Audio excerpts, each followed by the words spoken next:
Hello friends, Odia corner YouTube channel रे आपण माननकु बहुत बहुत स्वागत। आसंता काली श्रीमंदिर परिक्रमा प्रकल्पर लोकार्पण, मुख्यमंत्री गस्त पूर्व कारकेड रिहर्सल। बुधवार श्रीमंदिर परिक्रमा प्रकल्पर लोकार्पण उत्सव लोकार्पण करिवे मुख्यमंत्री नवीन पट्टनायक। तेबे मुख्यमंत्री गस्त पूर्व करा जायछि carcade rehearsal. Police IG Ashish Singh को नेतृत्व में रिहर्सल करा जायछि। हेलीपैड रु सिंहद्वार जाए कारकेड रिहर्सल होईछि। परवर्तीटी हेला 1100 आदिवासी नारे वारेंट, गिरफ भय जंगल रे काटुछंती राति। 1100 आदिवासी नारे वारेंट, गिरफ भय जंगल रे राति काटुछंती। कोरापुट जिला नारायणपाटना ब्लॉक चासी मूलिया आदिवासी संघर 1100 रु अधिक आदिवासी कर्मकर्ता नाम वारेंट बाहरी। चलित सप्ताह भितर किछि संघर कर्मकर्ता गिरफ करा जिबा परे अन्य कर्मकर्ता एबे भयभीत। केतेबेले पुलिस राति घरे पशि उठाई नेब से भୟରେ राति घरे न रही जंगल रे राति काटुछंती निरीह आदिवासी। एने एक प्रकार भयर वातावरण खेली जाइछि। किए संपर्कीय घरे आश्रय नेउछि तो किए गाँ बाहर। परवर्तीटी हेला ब्राउन सुगर जबत, 2 जण गिरफ। सारा राज्य रे ब्राउन सुगर भली मारात्मक निशा कारोबार दिनकु दिन काया विस्तार करिबारे लागिछि। जाहार कबल रे युव समाज कबलित होई बहु अपराधिक मामला बढ़िबार लक्ष्य करा जाउछि। तेबे अवैध निशा कारोबार रोकिबारे बारिपदा टाउन थाना पुलिस को सफलता मिलिछि। विश्वस्त सूत्र खबर पाई बारिपदा टाउन थाना पुलिस चढ़ाऊ करी ब्राउन सुगर जबत सह कारोबार रे संपृक्त थिबा 2 जण को गिरफ करी मंगलवार कोर्ट चालान करा जायछि। परवर्तीटी हेला परिक्रमा प्रकल्प लोकार्पण उत्सव को विरोध प्रसंग, आवेदनकारी को भर्त्सना कले हाईकोर्ट।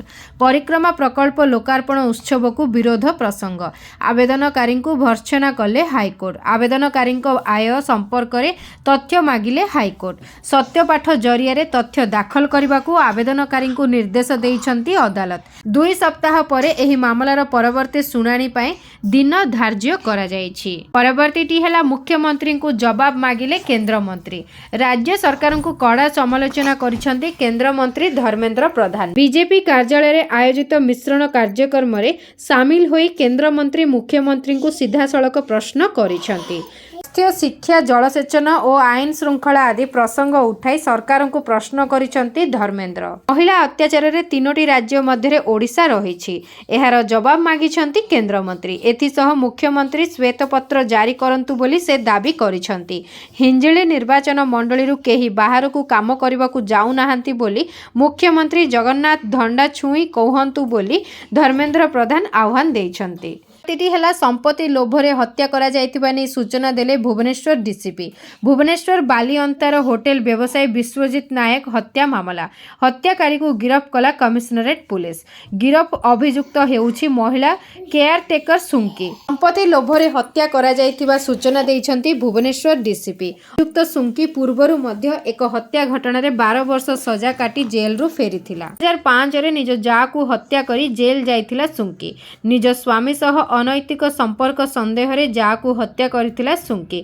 12 वर्ष जेल रे रहिबा परे सुंकी पुरी रो एक आश्रम रे रहुथिला। सेही आश्रम रे विश्वजीतंक मां रहुथिले। मां को सेवा रे सुंकी सहाय्य करुथिबारु विश्वजीतंक सह संपर्क गढ़ी उठिथिला।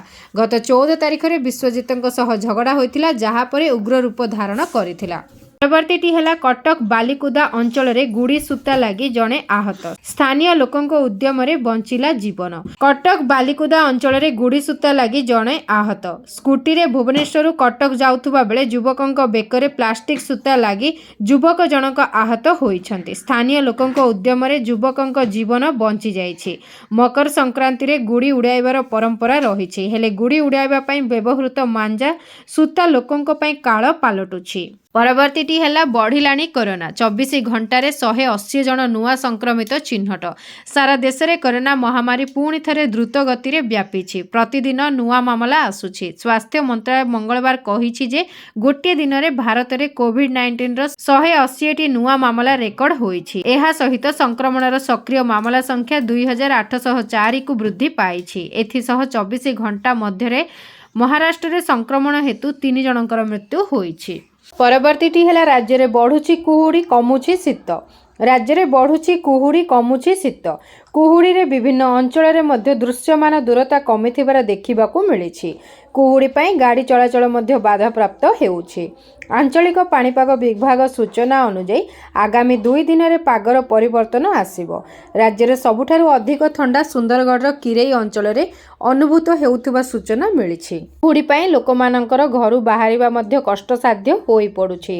ରାଜ୍ୟର ଅଧିକାଂଶ ଅଞ୍ଚଳରେ ଘନ କୁହୁଡ଼ି ଦେଖିବାକୁ ମିଳୁଥିବାରୁ ଲୋକମାନଙ୍କ ସମସ୍ୟା ମଧ୍ୟ ବୃଦ୍ଧି ପାଇଛି।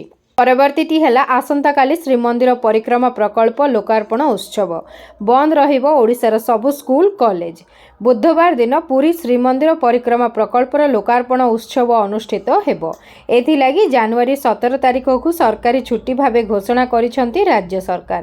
ଏହି ଦିନ ରାଜ୍ୟର ସମସ୍ତ ସରକାରୀ କାର୍ଯ୍ୟାଳୟ, ସ୍କୁଲ ଏବଂ କଲେଜ ବନ୍ଦ ରହିବ। ଶ୍ରୀମନ୍ଦିର ପରିକ୍ରମା ପ୍ରକଳ୍ପ ଲୋକାର୍ପଣ ପାଇଁ ଉତ୍ସବ ମୁଖର ହୋଇଛି ଶ୍ରୀକ୍ଷେତ୍ର। ପରବର୍ତ୍ତୀଟି ହେଲା ଓଡ଼ିଶା ହେବ ଅକ୍ଷୟ ସମୃଦ୍ଧ। ନିୟମାବଳୀର ଅନୁପାଳନ ପାଇଁ ସବୁ ଜିଲ୍ଲାପାଳଙ୍କୁ ନିର୍ଦ୍ଦେଶ। ଯେପରି ଅଧିକରୁ ଅଧିକ ଅକ୍ଷୟ ଶକ୍ତିର ଆହରଣ ସହ ବ୍ୟବହାର ହୋଇପାରିବ ସେ ନେଇ ସର୍ବାଧିକ ଗୁରୁତ୍ୱ ପ୍ରଦାନ କରାଯାଉଛି। ଏଥିନିମନ୍ତେ ରାଜ୍ୟ ସରକାର ସ୍ୱତନ୍ତ୍ର ଭାବେ ଓଡ଼ିଶା ଅକ୍ଷୟ ଶକ୍ତି ନୀତି 2022କୁ ମଧ୍ୟ ପ୍ରଣୟନ କରିଛନ୍ତି। ଏହି ନୀତିକୁ କାର୍ଯ୍ୟକାରୀ କରିବା ପାଇଁ ଶକ୍ତି ବିଭାଗ ପରିଚାଳନା ନିୟମାବଳୀକୁ ଅନୁମୋଦନ କରିଛି।